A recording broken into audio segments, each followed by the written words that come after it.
Hello friends, March 23 வந்து IPL ஆரம்பிக்க போகுது. ஸோ இது எல்லாமே வந்து நமக்கு வந்து தெரிஞ்ச விஷயம். ஆனால் வந்து பார்த்திங்கன்னா இந்த ஐபிஎல்லில் வந்து சில இந்தியன் பிளேயர்ஸ் வந்து விளையாடுவாங்களா மாட்டாங்களா அப்படின்னு சொல்லிட்டு பெரிய சிக்கலில் வந்து இருக்குது. ஏன்னா பிசிசிஐ வந்து ஏற்கனவே வந்து அஃபிஷியலாக அனௌன்ஸ் பண்ணியிருக்காங்க, சில இந்தியன் பிளேயர்ஸ் வந்து சில மேட்ச் வந்து கண்டிப்பாக விளையாட மாட்டாங்க. ஏன்னா அவங்களுக்கு வந்து ரெஸ்ட்டு தேவை.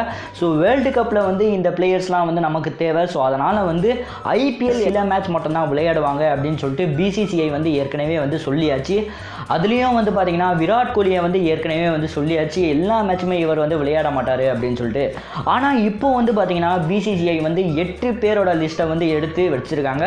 ஸோ இந்த 8 பேருக்கு வந்து ரெஸ்ட்டு கொடுக்கணும் அப்படின்னு சொல்லிட்டு பிசிசிஐ வந்து முடிவு பண்ணியிருக்காங்க. ஸோ யார் யார் அந்த 8 பேர் அப்படின்னு சொல்லி தான் இந்த வீடியோவில் வந்து பார்க்க போகிறோம். ஸோ ஃபஸ்ட்டு வந்து பார்த்திங்கன்னா ஆர்சிபி அணிலேருந்து விராட் கோலி, ரெண்டாவது வந்து ரோஹித் சர்மா மும்பை இந்தியன்ஸ் அணிலேருந்து, மூணாவது வந்து டெல்லி கேபிட்டல்ஸ் அணிலேருந்து ஷிக்கர் தவான், நாலாவது வந்து சென்னை சூப்பர் கிங்ஸ் அணிலேருந்து MS தோனி, அஞ்சாவது மும்பை இந்தியன்ஸ் அணிலேருந்து பும்ரா, ஆறாவது வந்து பார்த்திங்கன்னா ஆர்சிபி அணிலேருந்து யுவேந்திர சஹால் அவர்கள், ஏழாவது வந்து சன்ரைசர்ஸ் ஹைதராபாத் அணிலேருந்து புவனேஸ்வர் குமார், எட்டாவது வந்து குல்தீப் யாதவ் கல்கத்தா நைட் ரைடர்ஸ் அணிலேருந்து.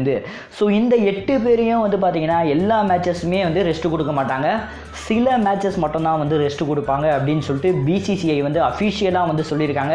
ஆனால் எந்தெந்த மேட்ச்லாம் வந்து ரெஸ்ட்டு கொடுக்குற பிளான் வந்து வச்சுருக்காங்க அப்படின்னு சொல்லிட்டு இன்னமும் எந்த ஒரு அப்டேட்டுமே வரல. ஆனால் வந்து கண்டிப்பாக ரெஸ்ட்டு கொடுப்பேன் அப்படின்னு சொல்லியிருக்காங்க. ஸோ இந்த கருத்தை பற்றி என்ன நினைக்கிறீங்க அப்படின்னு சொல்லிட்டு உங்கள் கருத்தை மறக்காமல் கமெண்ட் பாக்ஸில் கமெண்ட் பண்ணுங்கள். ஸோ மேலும் பல கிரிக்கெட் அப்டேட்களுக்கு மறக்காமல் எங்கள் சேனலை வந்து சப்ஸ்கிரைப் பண்ணலாம், சப்ஸ்கிரைப் பண்ணுங்கள். அப்படியே பக்கத்தில் இருக்க பெல் பட்டனை சேர்த்து டங்குன்னு ப்ரெஸ் பண்ணுங்கள். ஸோ நன்றி, ஜெய் ஹிந்த்.